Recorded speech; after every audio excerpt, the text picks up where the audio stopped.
Hey guys, welcome back to my channel. My name is aijalonwallace and I make videos about entrepreneurship, travel, and IT. So today we're going to be talking about recruiting tips in 2022. If you guys don't know, I'm a full-time nomad recruiter. I travel around the world and I have my own recruitment and staffing agency, and I also have an online course that teaches you how to start the same business. So if you're interested in starting your own agency, please look at the links below, book a call with me, or check out more of my content. So let's jump straight into it.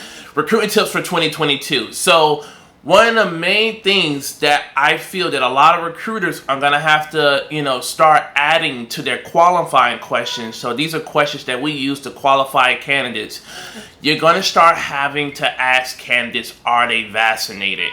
This is like probably one of the number one recruiting tips just to save you time. A lot of vaccine mandates are starting to happen around the world. So you want to make sure you're not wasting your time, your client time, and a candidate time. Now, a lot of candidates are still against the vaccine mandate, so we are going to see a lot of shortages.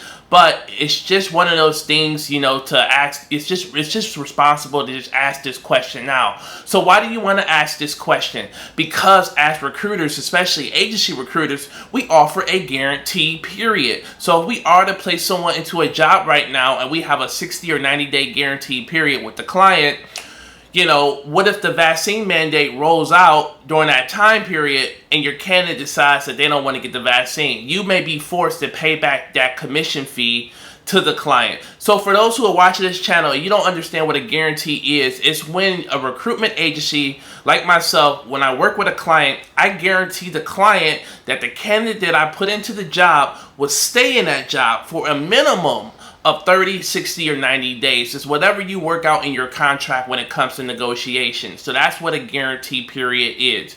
But right now, we are towards the end of the year and starting the year off. Like I said, so many companies are being forced by the government with the vaccine mandates. So you just want to kind of get that out of the way. Now, some clients are still flexible and some clients do not care because a lot of those clients are working remotely. So if you are someone dependent on your niche within recruitment, if you're working on a lot of remote jobs, it may not be that big of a deal. But just to play it safe, I just say get it out the way.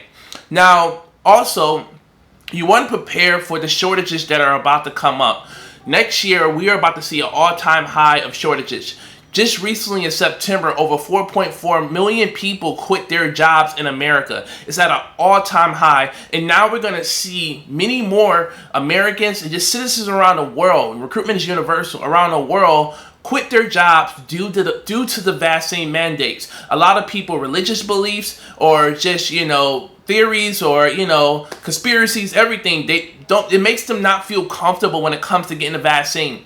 And it's their choice. They have a right to it. They have a right to choose not to, but they also may suffer and may not be eligible for certain jobs. So you need to prepare yourself for the shortages. If you already have clients, you probably need to start talking to your clients now. If you're watching this video, I'm putting this video up now, and just saying, hey, if the vaccine mandates rolls around, how many people do you think really are going to stay at your company or stay on your team? And who should I, just start looking out for? What type of role should I start looking for now to prepare for when that vaccine mandate come in January or the beginning of February? Who do you think might need a replacement? It's just smart to strategize for this, and it just prepares you in so many ways, okay?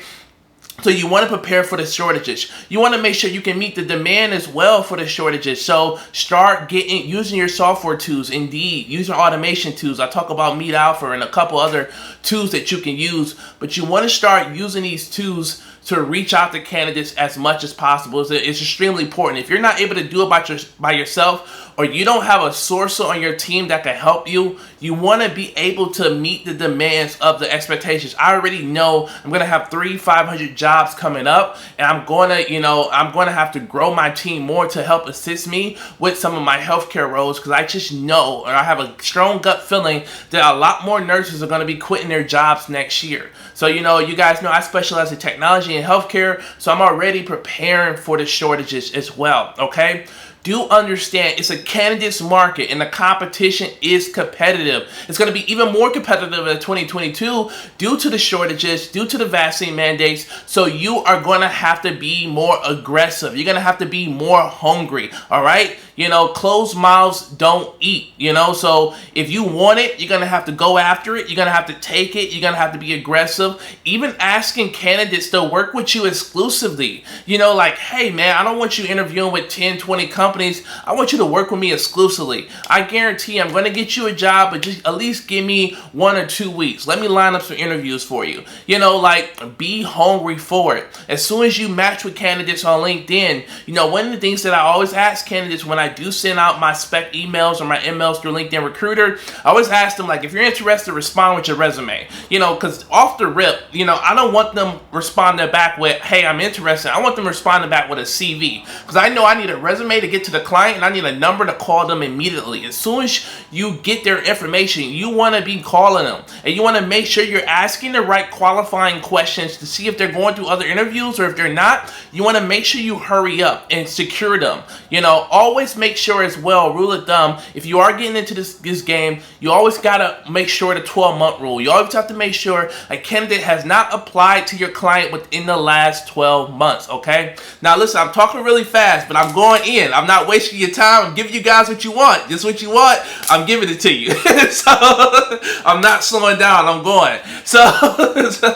So you want to make sure you are on your candidates. You want to make sure you're asking the right qualifying questions. And it's all about speed as well, because you don't know what type of notice periods that your candidates have. A lot of candidates are starting to have 2-week, 3-week, 4-week notice periods as well. And most importantly, you want to make sure that your candidates are ready to leave their job. I cannot stress this enough. So many people send in resumes to so many people, and they don't actually know if the candidate is really ready to leave. That's why you always want to make sure, you ask them the qualifying question. If your current company is to make a counter offer, would you accept the counter offer? If they say yes or I don't know, you probably don't want to work with that candidate. If they say no, I'm done, I don't want to be at this company anymore, I want a fresh start, that's the candidate you want to work with, because recruitment is about control. If you cannot control the outcome of the situation, you will not be successful. So you have to understand the fundamentals of recruitment. It's not just going to find clients, but it's more so understanding and focusing on candidates.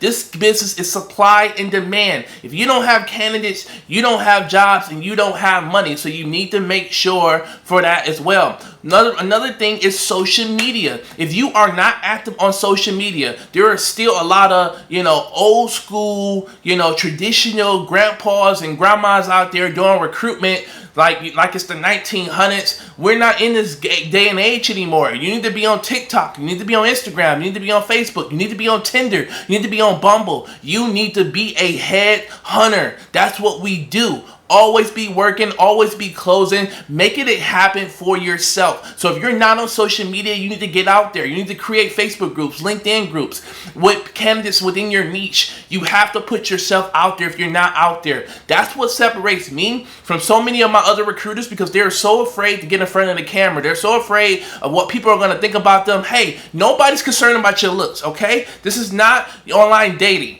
People are trying to feed their families. They want jobs. But how can they get jobs if you're only creating awareness on 1 or 2 platforms? You need to put yourself out there and not be afraid to fail. Also, see what's going to work for you. Make sure that your brand is consistent across all platforms. Do not just look good on your website and look half-assed on your Instagram, on your Facebook, on your LinkedIn page. Do not do that. Come correct. Come consistent, because you want people to know that you are 100% about your business. You're 100% professional. You know what you're doing, and you want them to believe you, because there's so many recruiters that have tarnished the name of headhunters or recruiter. Nobody, a lot of people have a lot of negative perceptions when they hear that a recruiter called them or a headhunter called them, and it's just a lot of bad recruiters out there. But you want to make sure you're the good one.